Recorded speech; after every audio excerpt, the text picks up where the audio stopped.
which is not a good reliable source. Like I was saying, the best we got in the United States on Norse mythology. Well, there's tons of people that do research it and read about it. Yeah, but but I don't feel like I've been exposed to it enough. You know what I'm saying? Yeah, but using the Thor comic book as a source of Norse mythology, that's kind of like using McDonald's sheet to describe Christian mythology. All right.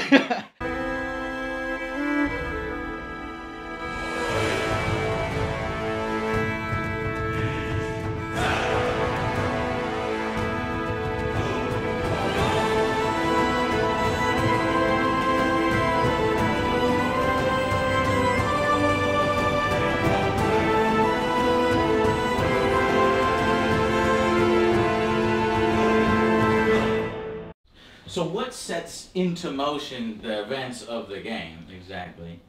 There's this one day that Frigga, the wife of Odin, Allfather and Lord of the Gods, or the Aesirs as they were called, gets worried because she has seen in a vision that her son, Balder, one of her sons, will die.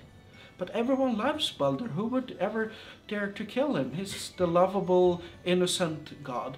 So she goes around and talks to everyone, like to all trees, to all metals, to all everything she can find, and tell them, ask them that, giving her their promise that they would never hurt Balder.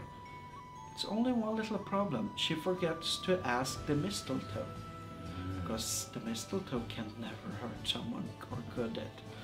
So Loki is the half-brother of Thor and very, very envious.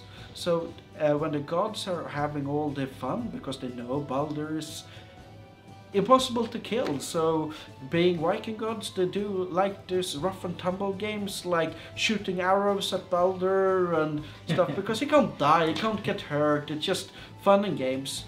So, but one of the gods is Herder, and Herder is blind.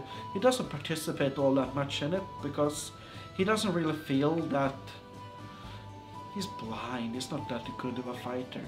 But Loki, the trickster, the sweet talker, he goes talking to Herder and saying, I can help you. I will be a good brother to you.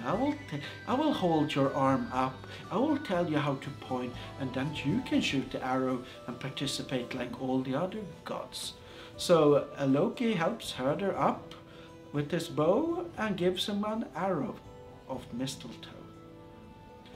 Loki is not the one that shoots or kills Balder, but Herder does. So Balder dies, and it creates the permanent rift between Loki and Thor, and sets in motion the steps that leads to Ragnarok.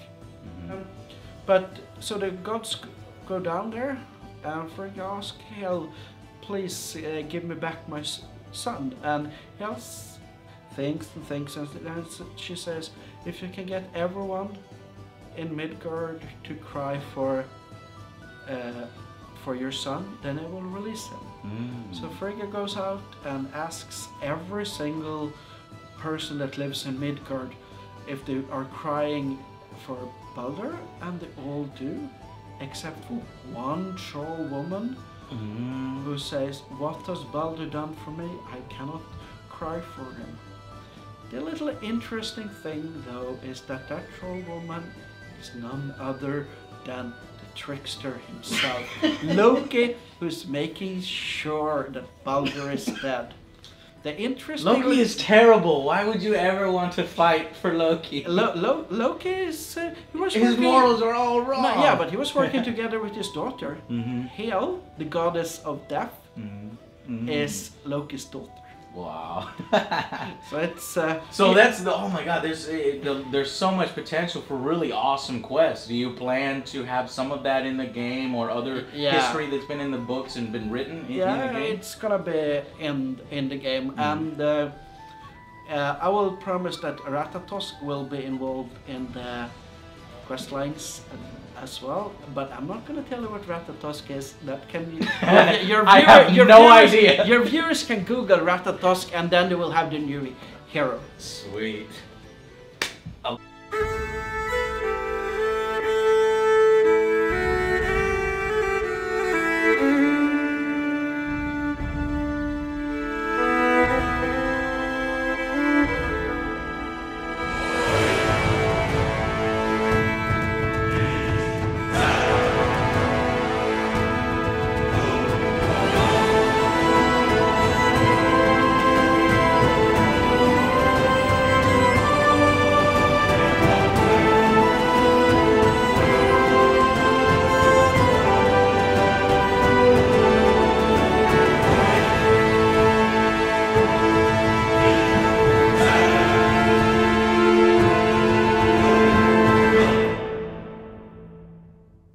So Johan, we're looking at Runemaster here, and I was watching the presentation. You seemed super excited about it because it's one of the first games from the internal Paradox studio that's not a grand strategy. Yeah, well... So tell us a little bit about this game and how it came about. Well, it's been like this. I mean, my original childhood dream when I was wanting to become a game developer, a long time ago in a galaxy far, far away, I was thinking like, I want to make a cool football game, I want to make a great strategy game played on a world map, and I want to make an RPG. And like now I'm here 20 years later, still haven't done a football game. I've made a few rather decent strategy games, at least that's what the people who bought them think. And well, I want to make an RPG. Oh. So I play so much RPGs, like lots of people at the company does, inspirations from various different games. And then 3 years ago, we had this Fred going like, okay, so what do you want to do for another project? Do you want to try something else than Grand Strategy? And I started thinking, well, I want to make a Norse mythology RPG with tactical combat. And now, almost 3 years later, we're showing it for the first time. And you described it as your baby project. So tell us a little bit about the story of Runemaster. Basically, there's 6 races in the world, or as you can play as a character. You have the humans, the dwarves, and the light elves. Then you have the giants, the trolls, and the dark elves. The first 3 are fighting for the goal of preventing Ragnarok. The Ragnarok is the Viking so-called end of the world, but it's not really an end of the world. It's more like an change, the change of order, death of gods, and restart, or basically a world reboot.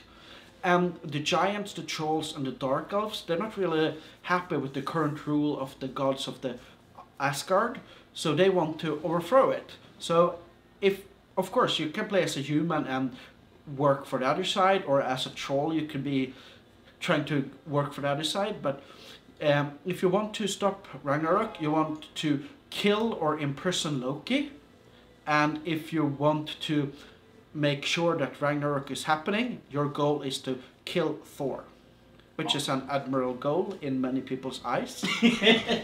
Yeah, so this is, I think it's exciting because many people love Loki and they're tired of seeing him lose. He's become really popular recently as of late because of some of the movies, and this will pretty much be one of the first times you can work for Loki and help him finally win against his brother, right? Yeah, and to doing that you pick a champion of one of the races.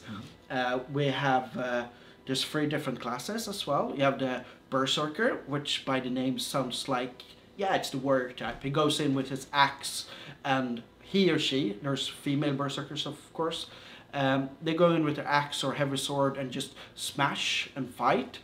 Then you have the Skald. All of these are Viking original names. I mean, Berserkers are more commonly known as Skalds, but Skalds are like bards, chanters, and these are the healing archetype character. Looking at the screen, we're walking underground in the evil underground. Now, which world is this? So there were 6 worlds to explore, just like the Norse mythology. Okay. Yeah, okay. The 3rd class is Runemaster, which the game has taken its name from, not because it's the best class, but it's the coolest name. And Runemaster is kind of like a mage type of character that creates fire bombs and other things with the casting of runes, a little bit like Gandalf in Tolkien's world.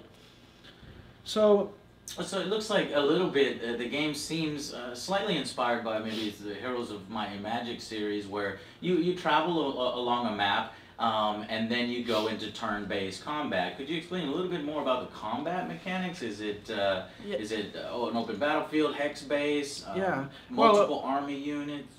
You can basically recruit more and more troops to your army. We haven't decided the maximum cap of your army, but you can recruit everything from groups of archers and feeble elven. Well, feeble elven is an oxymoron. It's like they are always feeble. Not oxymoron, but yeah. And up to like probably having a dragon in your army. Very nice. And then you fight. When you encounter a combat, even if it's like a bandit camp or a big monster den or a big two-handed giant defending a portal, you end up in a big combat screen, which is basically an under-screen creates, your army goes, you set them up on the battlefield, and you have a hex-based, turn-based combat, like classical Heroes of Might and Magic, but there's some interesting things with terrain mattering, elevation matters, obstacles matters. And so we just passed a few bandit-looking guys with some swords at a camp. Now, do the enemies roam on the map? Are they going to be on the same? Are they going to be? It's going to be the same maps every time? Are they going to be in the same positions every time? This is one of the interesting things with Runemaster is that it's not a fixed world. We have a really big procedurally generated map. One for each world, and basically every time you play you get an entirely new world. Hey, nice. You find some gold there. And there's 6 different worlds, and they are, by just walking like this, and if you would walk in a straight line, it would take 10 minutes to cross one map. There's monsters roaming about on the map. We have turned that down in this version because we don't want combat in this version yet. And there's also like roaming quest givers. There's here's a bandit camp where you can say there's no, it's a monster den. There's 3 trolls defending their cave. And so when you go into battle, would you be battling against 3 trolls or possibly It could be more. enemies? Could be more. Okay. And will the maps be pre-generated every single time? Will the map look similar to the location that we just saw them in? Yeah, it's semi-similar. Some dens where it's like special named monsters or quest places, they actually scripted displays of how it looks like. Like in your fight against Thor, when you give Loki his rightful place, there will be a specific place. I think it would be cool if you have the bridge. Oh, that rainbow bridge? Yeah, that would be awesome as the fight for it. That would be cool. So, one of the things is this lore. It seems very rich, but it's open to interpretation, right? What kind of monsters are we going to be running into in the worlds? You'll see dragons, giant spiders. You'll see trolls, 2-headed giants. The lava world has some interesting. Yeah, and since it's an RPG, I mean, obviously you gotta have some loot, right? Yeah. So what kind of loot and items can you find within the world? There's some important legendary items like Mjolnir, which you obviously won't get until like the end. But how can you carry that hammer? I thought only Thor could carry the hammer. Well, there's this thing called magic. Yeah. All right. Okay. Well, that sounds awesome. You got me convinced with just that explanation. I'm ready to play Runemaster right now after that story. All right. Thanks a lot, Thanks, man. mate. Appreciate it. Have a good one.